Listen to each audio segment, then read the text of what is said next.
Olá, ouvinte, espectador do programa Gente que Fala, boa tarde, meio-dia, seja bem-vindo. Eu sou o Mauro Friesman. Nós estamos no ar na Rádio Trianon, AM 740 de São Paulo e Rádio Universal, AM 810 de Santos. Hoje é quinta-feira, mais uma edição do Gente do MPD que Fala. É uma parceria nossa com o movimento do Ministério Público Democrático e o apoio da Câmara Brasileira de Diagnóstico Laboratorial. Eu apresento a partir de agora os nossos convidados, professor da Faculdade de Medicina, da Faculdade de Saúde Pública da USP, da Universidade de São Paulo, professor Gonçalo Vecina Neto, que é criador da Anvisa. Seja bem-vindo mais uma vez ao Gente que Fala, professor Gonçalo. Bem, boa tarde para você, Mauro, para os nossos companheiros de bancada também, os nossos internautas. E vamos lutar aí pela democracia, mas também vamos lutar contra o vírus.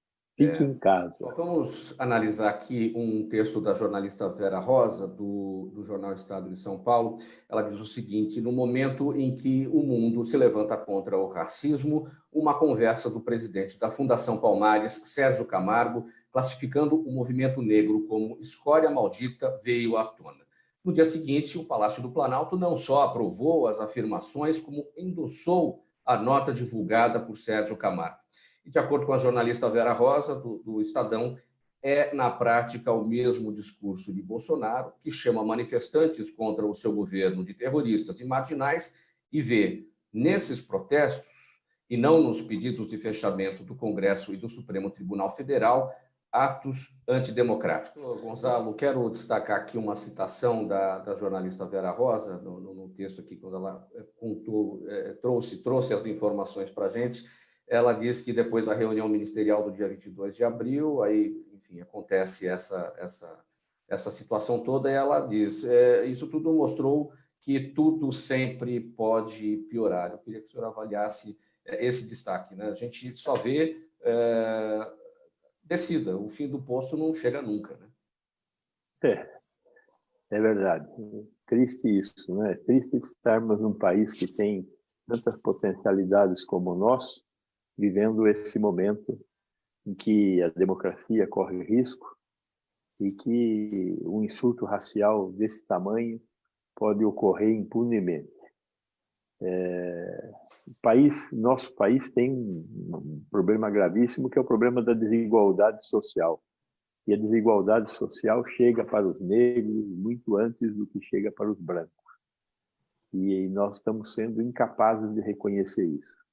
No meio desta epidemia, nós estamos assistindo à morte de mais pobres do que dos ricos. Nós estamos assistindo no mundo inteiro isso. Basta ver o que aconteceu no Brooklyn, em Nova York, onde o número de negros, percentualmente, foi muito mais atingido do que as outras etnias. Aqui no Brasil está acontecendo a mesma coisa. Está morrendo muito mais gente na periferia das grandes cidades, e dentre essas pessoas, os negros são os mais atingidos. Então, neste momento, uma manifestação como essa só empobrece o nosso povo, o nosso momento político. Não sei como é que nós vamos conseguir sair disso. Temos que lutar. Isso eu tenho certeza.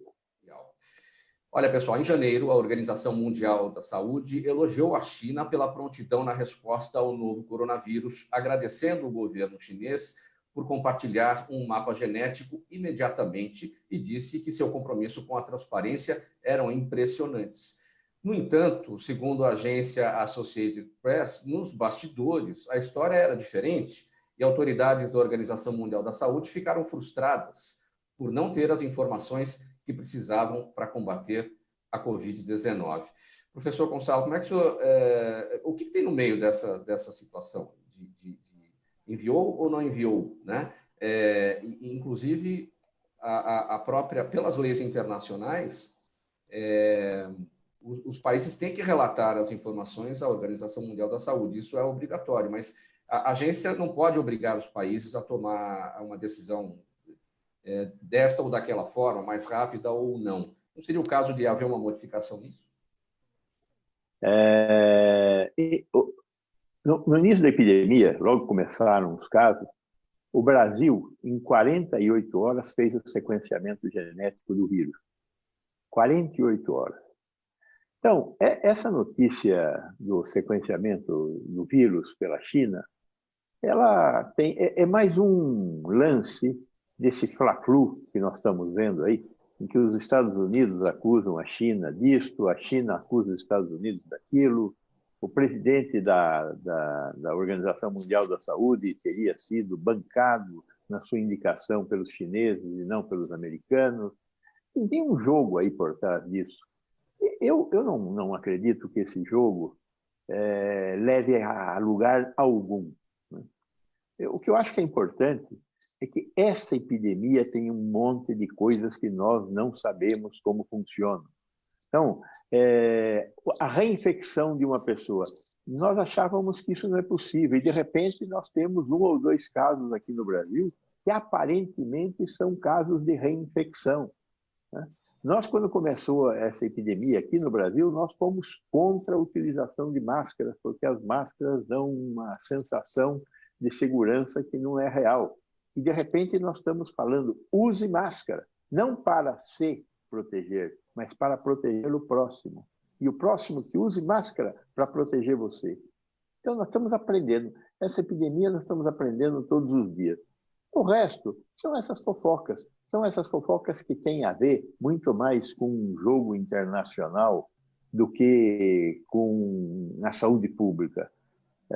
Eu não sei se os chineses fizeram certo ou fizeram errado, mas hoje acho que já está sobejamente demonstrado que esse vírus é um vírus fruto da agressão humana ao meio ambiente e não de um laboratório militar.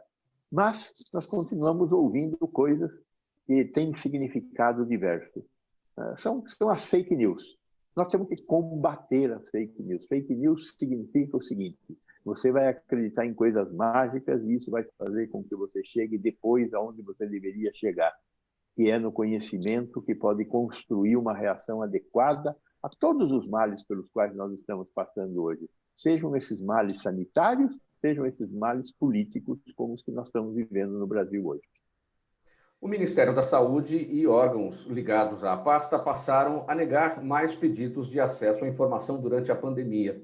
Segundo a Controladoria Geral da União, do começo de 2020 até o dia 10 de março, foram negados 4,85% dos pedidos pelos órgãos ligados à saúde. E das solicitações feitas a partir do dia 11 de março, quando a OMS declarou pandemia, as respostas negativas foram 8,19%.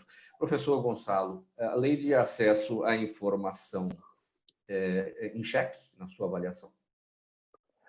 Eu não tenho dúvida, é mais uma coisa em xeque nesse Brasil varonil que nós estamos vivendo agora.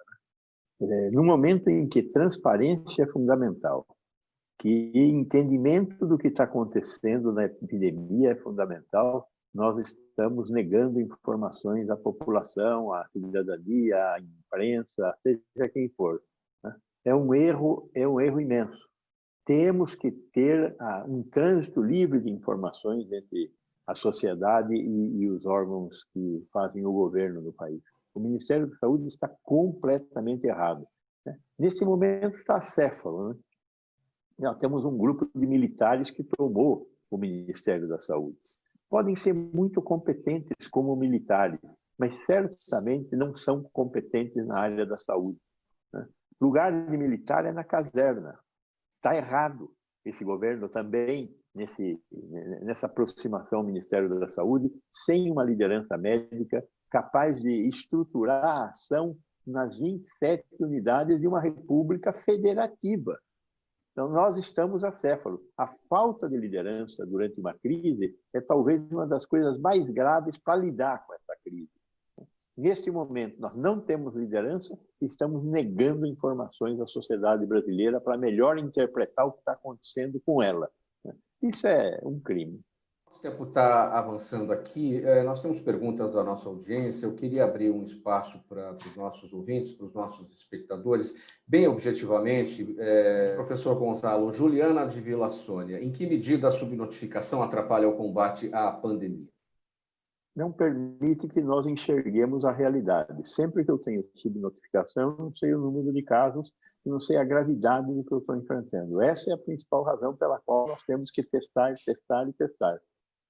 termina aqui essa edição do Gente do MPD que Fala, parceria nossa com o movimento do Ministério Público Democrático e o apoio da Câmara Brasileira de Diagnóstico Laboratorial. Obrigado, tchau, tchau.